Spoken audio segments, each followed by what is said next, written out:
Salmo 133, 1. E o que diz a palavra do Senhor? Ó, quão bom e quão suave é que os irmãos vivam em união. Vamos repetir esse versículo todos a uma só voz? Ó, quão bom e quão suave é que os irmãos vivam em união. Baixe a sua cabeça e agradeça a Deus, porque você pode viver em união com os irmãos.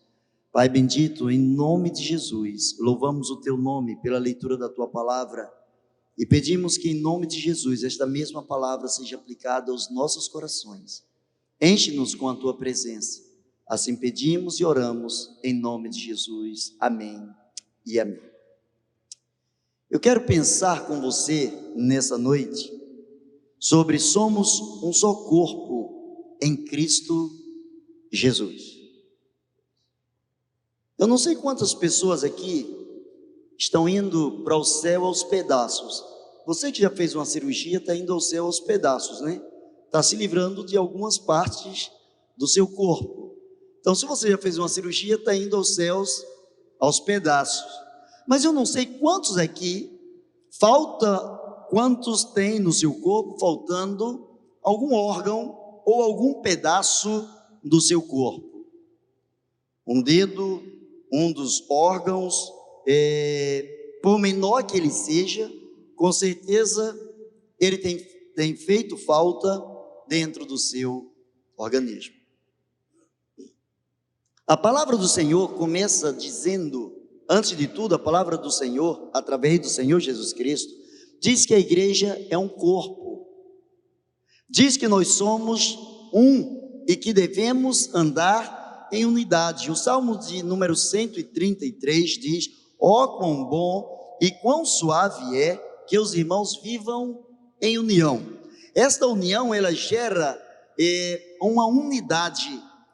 Unidos na presença do Senhor, descobrimos que o desejo de Deus em Cristo Jesus é ter um povo seu, um povo exclusivo, pastoreado pelo supremo pastor das nossas almas, o Senhor Jesus Cristo.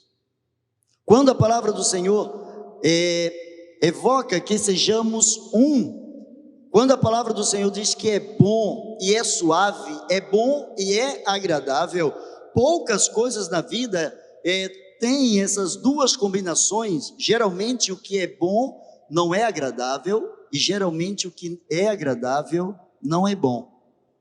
Mas quando nós nos reportamos à palavra de Deus, nós vamos encontrar em algumas situações a palavra de Deus mostrando fatos, coisas, exemplos de coisas que são boas e que são agradáveis, são boas e são voltadas não somente para uma questão da justiça, mas voltadas também para a questão da amabilidade, para a questão da satisfação. Ó, quão bom e quão suave é que os irmãos vivam em união.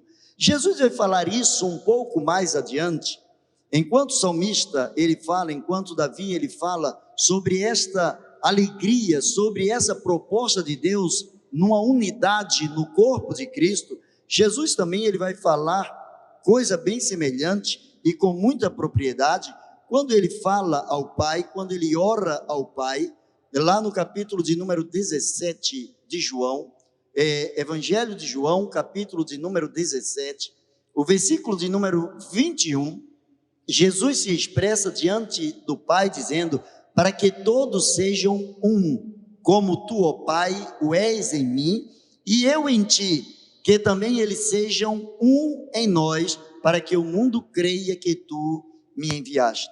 João 17, 21. Jesus faz esta oração coadunando com a ideia que Davi, centenas de anos antes do início do seu ministério, Davi já estava expressando: ó, quão bom, quão suave é que os irmãos vivam em união. A unidade da igreja, quando eu falei que quando alguém tem parte do seu corpo retirada, essa parte ela vai fazer falta, de alguma maneira ela vai fazer falta.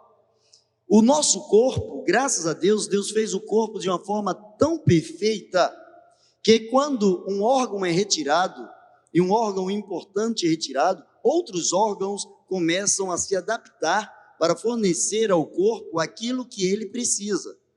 Certa vez um médico me chamou para assistir uma cirurgia. Ele perguntou se eu tinha vontade de assistir uma cirurgia. Eu disse a ele, desde que não fosse em mim, eu tenho coragem de assistir, nos outros eu tenho, só não gostaria de assistir em mim. E ele me levou para assistir aquela cirurgia. E era uma cirurgia de vesícula. E eu perguntei a ele qual era a utilidade da vesícula no corpo. E ele disse que um dos papéis da vesícula era colocar no estômago o suco gástrico para uma digestão melhor dos alimentos. E aí vem então o raciocínio, se já não tem mais esse órgão, se já não tem mais, como que o corpo agora vai reagir? Se já não tem mais algo que coloque a vesícula para colocar dentro do estômago, o suco gástrico, quase que não sai, mas é gástrico, tá? O suco gástrico, como que o corpo agora se reorganiza? E esse médico, ele não era evangélico, mas ele falou uma coisa, ele disse assim, o papai do céu que você prega, ele é perfeito. E na ausência deste órgão, o próprio fígado se incumbe de colocar substâncias dentro do estômago que vai ajudar na digestão. Na ausência de um órgão, o organismo ele se adapta para suprir a necessidade. Nós somos um corpo, e como corpo, nós temos o poder, temos a força de revitalização ou de autorrevitalização, temos o poder dado por Deus para suprir as nossas necessidades dentro das nossas debilidades, dentro das nossas limitações. Mas diz a palavra do Senhor que é bom, é suave que os irmãos estejam vivendo em união, porque a unidade, além de boa, ela é agradável, porque ela liga o céu ao que está ligado aqui na terra. É interessante que Jesus falou, tudo quanto vocês ligarem na terra, eu ligarei com o Pai no céu. Se dentre vós dois concordarem em alguma coisa na terra, eu concordarei com o Pai no céu, para que o Filho seja glorificado, para que o Pai seja glorificado, porque assim como o Espírito Santo, o Filho de Deus e o próprio Deus Todo-Poderoso, o Criador, o Pai eterno, vivem em unidade, vivem voltados para um único propósito, o desejo de Deus é que a igreja, que o corpo de Cristo também tenha a mesma unidade. É por isso que o próprio Jesus, na oração que ele fez, a oração sacerdotal, acabamos de ler no capítulo 17 de João, versículo 21, ele diz assim, Pai, para que os teus filhos, para que os teus servos sejam um, assim como tu és um comigo e eu sou um contigo, que eles sejam um, para que o mundo creia que tu me enviaste. A unidade da igreja, ela é boa e agradável, porque ela fortalece e encoraja os corações. Quando estamos unidos, quando estamos voltados para um único propósito, o propósito de glorificar o nome do Senhor, quando estamos voltados para o papel da igreja no mundo, ser sal da terra, luz do mundo, quando todos pensamos na mesma direção, não quer dizer que pensemos da mesma maneira. Temos várias maneiras de pensar, mas precisamos chegar num único ponto, precisamos chegar através de um único caminho, através da unidade, precisamos chegar ao centro da vontade de Deus. A nossa unidade fortalece e encoraja os corações.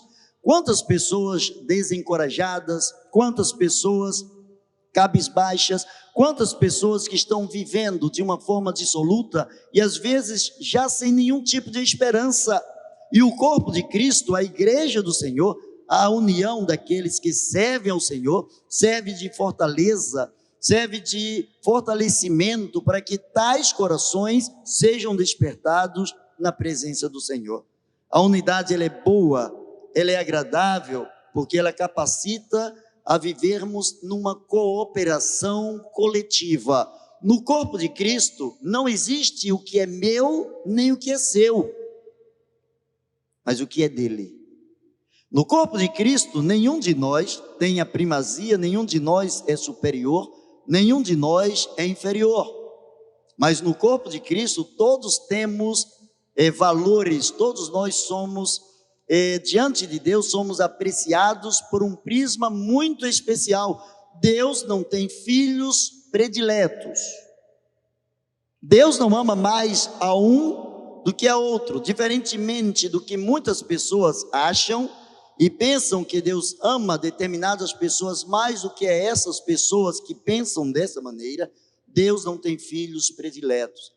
Porém, alguns filhos começam a colocar na sua predileção servir a Deus com integridade, e é nessa integridade que formamos o corpo de Cristo.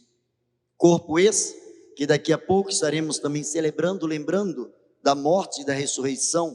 Corpo esse que foi dividido em prol da própria igreja, em prol dos próprios crentes, dos cristãos, daqueles que confiam no poder mediante a graça do Senhor. A unidade no corpo é uma solicitação de Jesus. Jesus, no capítulo 17, 21 de João, ele expressa de uma forma muito categórica, ele ora ao Pai dizendo assim: para que todos, não alguns, não a maior parte, mas para que todos sejam um. Unidade não é unicidade, unicidade vem de único. O único que tem unicidade é a Santíssima Trindade.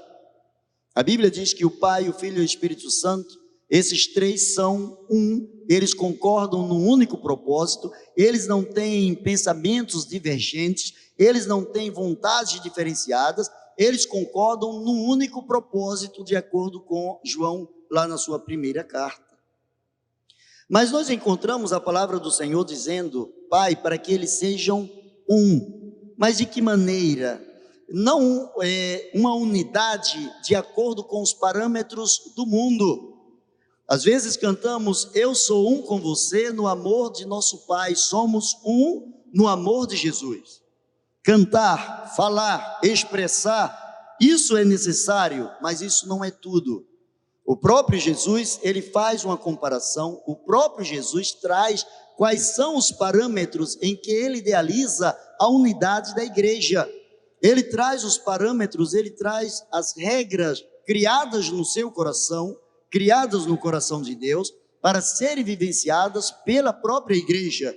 E ele diz: para que todos, e quais são esses todos? Ele está orando pelos discípulos, ele não está orando pelo mundo. Esta oração ele não fez por todas as pessoas que moram no mundo, todos os seres viventes. Essa oração foi específica para aqueles que um dia resolveram servir ao Senhor. Talvez você esteja desanimado em alguma área específica da sua vida. Eu quero que você lembre que Jesus um dia orou por você. Você teve o privilégio de saber que Deus ouviu a oração de Jesus em seu favor, em meu favor, quando ele diz: Pai, para que todos sejam um. E ele fala dos parâmetros, como tu, da mesma maneira como tu és um comigo e eu sou um contigo, que eles sejam um em nós. Não um neles, mas um em nós, que eles sejam um voltados para a nossa vontade, que eles sejam um voltados para aquilo que nós mesmos estabelecemos para ser o guia, para ser a referência da própria igreja aqui na terra. Essa solicitação que Jesus faz de unidade diante do Pai, ele compara ao seu relacionamento com Deus. Ele poderia comparar a outras coisas, a outros relacionamentos, ele poderia comparar ao relacionamento de uma mãe com um filho, mas ele não compara, porque não obstante o amor da mãe ser um amor diferenciado, ser um amor acima de vários outros tipos de amor aqui no mundo, ele sabe que o amor de uma mãe também pode ser imperfeito, tanto que hoje nós podemos ver, nos dias atuais, quantas mães agem contra seus filhos e que não expressam nenhum tipo de amor nesse relacionamento. Algumas mães que abrem mão dos seus filhos, que doam seus filhos, que vendem os seus filhos ou que matam os seus filhos. Para que a igreja viva numa unidade perfeita, Jesus procurou uma referência perfeita, e essa referência perfeita é o seu relacionamento com o Pai. E esse relacionamento, tudo quanto está no coração do Pai, está no coração do Filho, está no coração do Espírito Santo. Assim Ele quer que a igreja também tenha um só coração. Quando lemos lá em Atos 4:32, Atos 4:32, a gente encontra a palavra de Deus dizendo da igreja primitiva, e era o coração e a alma da multidão dos que criam. E ninguém dizia que coisa alguma do que possuía era sua, mas todas as coisas lhes eram comuns.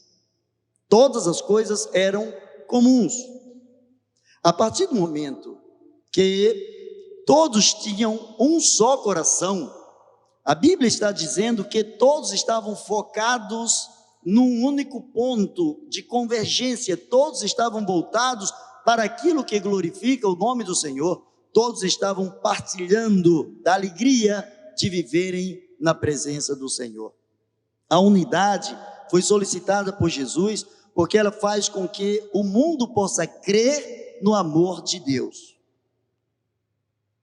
Jesus, quando ele fala em João 17:21, para que eles sejam um, como eu sou um contigo e tu és um comigo, ele diz que eles sejam um com a finalidade de, para que o mundo creia que tu me enviaste. Jesus está enfatizando que o mundo só pode crer, ele não orou pelo mundo, tanto que ele diz: Pai, eu não peço pelo mundo, eu peço por aqueles que tu me deste, que não são deste mundo. E ele diz: eu quero que o coração destes o coração esteja tão voltado para ti, esteja tão voltado para fazer o que te agrada, que, ó Pai, o mundo possa crer, o mundo desperte para o teu amor, o mundo creia que tu me enviaste, o mundo saiba a razão pela qual eu vim a este mundo, o mundo possa acreditar na manifestação do teu amor. A palavra do Senhor nos diz lá em João, na sua primeira carta também, amados, não amemos de palavras, mas amemos de coração, amemos de fato. A unidade da igreja, a unidade do corpo de Cristo, ela se expressa através de ações. Amor não é sentimento, amor é sentimento em ação, é ação, não existe amor sem uma ação. Porque Deus amou, deu o seu Filho. Quem ama, doa. Paulo, quando escreve aos 1 Coríntios, no capítulo 13, quando ele fala muita coisa sobre o amor, ele diz que o amor não é egoísta, o amor não pensa nos seus próprios interesses, o amor não se ufana, não se ensoberbece, o amor não faz com que a pessoa cresça diante das outras pessoas, mas o amor faz com que as pessoas tenham o mesmo sentimento que houve em Cristo Jesus. Um sentimento de autoesvaziamento para ser preenchido totalmente pela vontade do Senhor.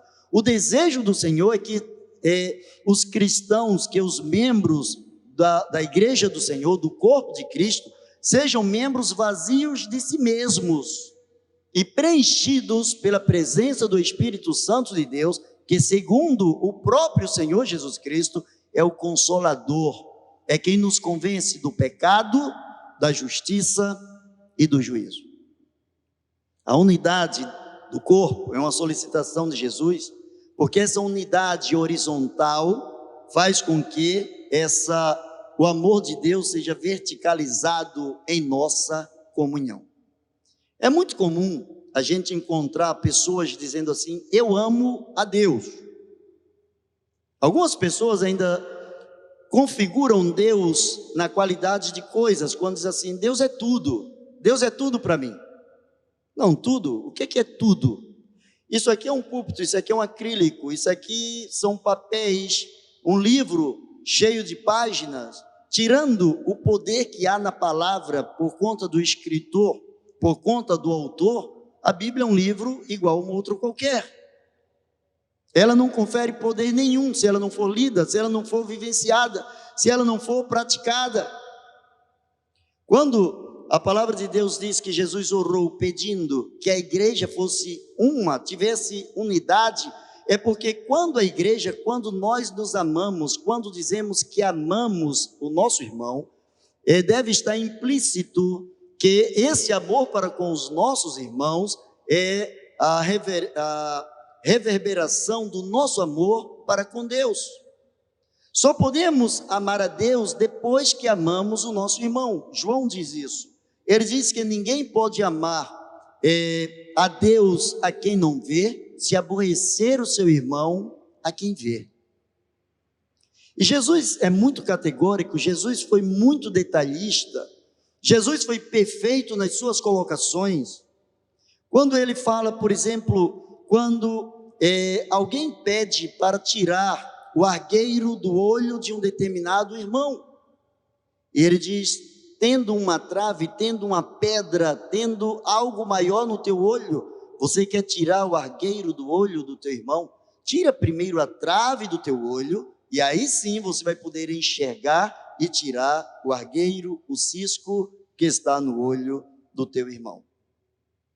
Quando vivemos em unidade, sentimos amor uns pelos outros. Temos compaixão, uma paixão compartilhada, dividida, multiplicada. Uma paixão não voltada para os nossos interesses, mas uma paixão voltada para o reino de Deus. Uma paixão voltada para que Ele cresça e que nós diminuamos. Estamos vivendo um período agora que está se aproximando as eleições. Esperamos em Deus que nessas eleições tenhamos maior capacidade de saber dividir as coisas e que não entremos em conflito com as pessoas que pensam diferente de cada um de nós. Jesus não pediu unicidade, ele pediu unidade. Nas eleições passadas nós vimos, inclusive na igreja, pessoas que começaram a se aborrecer por conta de bandeiras partidárias. Isso não é unidade. A unidade me leva a ter a minha bandeira partidária e respeitar o irmão que tem uma bandeira partidária diferenciada. Respeitar o irmão, amar o irmão. Sabe por quê? Porque João diz lá na sua primeira carta que o mundo passa, e com ele toda a sua concupiscência, com ele toda a sua cobiça, tudo passa. Mas aquele que fizer a vontade do Senhor permanece para sempre. É hora da igreja começar a pensar em valores eternos. É hora da igreja começar a voltar ao primeiro amor, trazendo a Bíblia como referência para seu modo prático de viver, de acreditar e de agir. A Bíblia é o nosso manual, é a nossa regra de fé e prática. E trazendo a Bíblia como regra de fé e prática, nós precisamos, acima de tudo, ter amor uns para com os outros.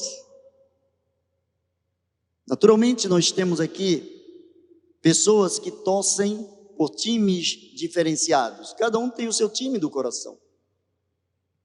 Mas isso não nos faz melhores nem inferiores. Quando nós sabemos amar a pessoa que pensa de uma forma diferente da gente, que torce por algo diferente. Porém, a nossa torcida, a nossa unidade é para que a palavra de Deus, ela seja enaltecida, a palavra de Deus seja vivenciada pela igreja, para que o mundo creia que Deus enviou Jesus. O coração da Bíblia é João 3,16. Se pudéssemos resumir a Bíblia em um único versículo, seria João 3,16. E o que diz a palavra de Deus em João 3,16? Porque Deus amou o mundo de uma maneira tão espetacular, que deu seu Filho único, para que todo aquele que vier a crer nele não pereça, mas tenha a vida eterna. O desejo de Deus é agregar a si, trazer para si muitos filhos parecidos com Jesus. O desejo de Deus é ter uma igreja que seja regida pelo Supremo Pastor. E o pastor é aquele que vai à frente, diferente do vaqueiro. O vaqueiro vai atrás e vai empurrando a boiada. O pastor, ele vai na frente e as ovelhas o seguem, segundo a descrição do próprio Jesus em João capítulo de número 10. Ele diz: eu conheço as minhas ovelhas ouvem a minha voz. Se você é ovelha do Senhor, você ouve a voz do Senhor. É interessante, podemos até em alguns momentos específicos da vida, podemos ter esta ou aquela dificuldade de entender como Deus está falando para a gente, mas Deus fala.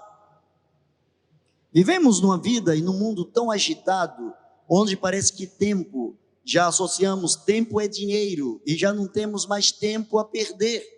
Parece que queremos o tempo todo recuperar o tempo, e estamos passando por cima do tempo, sem vivenciar o tempo. E nessa corrida, contra o tempo, nós já não ouvimos com nitidez a voz do Supremo Pastor. Deixa eu te fazer uma pergunta. Hoje, o que Deus já falou para você hoje, desde o primeiro segundo do dia que se iniciou até agora, o que Deus já falou para você hoje? Possivelmente você nem parou para pensar no que Deus já falou para você. Geralmente, quando que nós paramos para ouvir a voz de Deus? Quando estamos em agonia, quando estamos com medo do lobo, quando estamos desgarrados, quando estamos longe da proteção do rebanho, quando estamos em perigo, quando estamos em pecado, quando estamos em nudez, quando estamos passando por momentos de dificuldade, aí nós ouvimos a voz do pastor. E nós ouvimos a voz do pastor porque nós buscamos o pastor para ouvir a sua voz. A unidade da igreja é a arma mais poderosa que Deus colocou na vida da igreja. Nenhum de nós é tão bom quanto todos nós juntos. Nenhum de nós. Vê como Deus faz. Deus colocou nessa igreja pessoas na área da saúde, pessoas na área da tecnologia, pessoas na área das exatas, pessoas na área da linguística, pessoas na área das artes, pessoas em todas as áreas, querendo o aperfeiçoamento do corpo, querendo o aperfeiçoamento da igreja, de acordo com o que é escrito por Paulo lá aos Efésios. A unidade da igreja, lá no capítulo de número 4 de Efésios, Paulo vai falar disso de uma forma muito aberta, muito abrangente.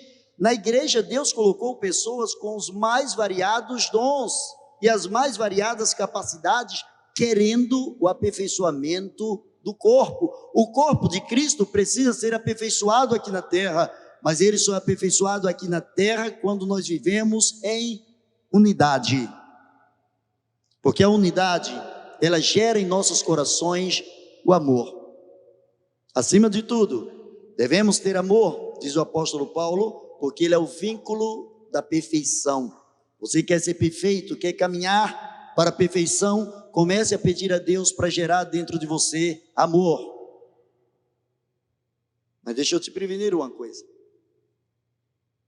Quando nós pedimos a Deus a capacidade de amar, não se surpreenda que vão aparecer várias pessoas precisando desse amor. E muitas vezes, muitas dessas pessoas pisando em nossas costas, subindo em nossas costas, nos ferindo, porque Deus está nos conferindo a oportunidade de amar essas pessoas, porque diz a sua palavra que se amarmos aqueles que nos amam, o que nós estamos fazendo demais, mas se amamos aqueles que nos são algozes, se amamos aqueles que não nos amam, nós estamos cumprindo a lei. Aí algumas pessoas dizem, mas eu não sou bobo.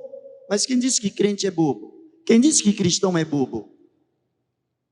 Não tem como ser cristão e ser bobo. Se amar é ser bobo, você precisa repensar a sua condição de cristão, porque o amor não se exaspera, o amor não se ufana, não se ensoberbece, tudo sofre, tudo crê, tudo supera, tudo suporta. A unidade da igreja passa pela moenda de Deus. Amar os que nos amam é uma coisa muito fácil, é um pagamento. Amar aqueles que não nos amam é uma grande oportunidade que temos de despertar no mundo e na igreja a arma poderosa que Deus nos deu, chamada de unidade da igreja. Caminhando para o final.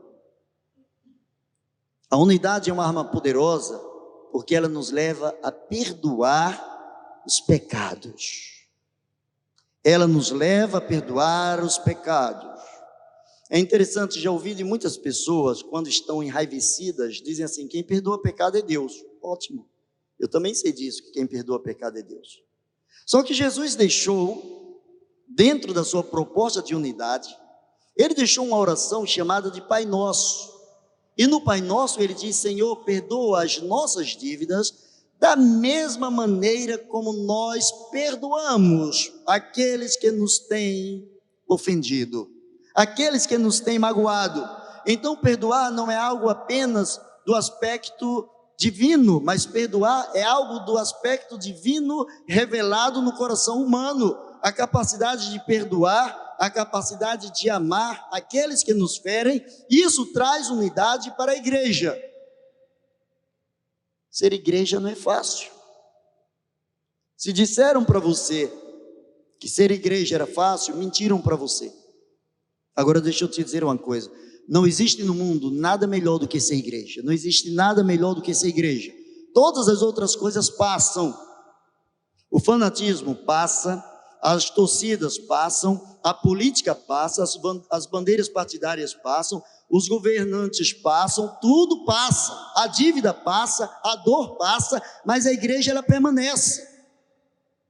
E quando tudo se acabar, quando não tiver mais vida aqui na terra, a igreja continua permanecendo na presença do Senhor. Você agora entende porque Deus quer uma igreja unida?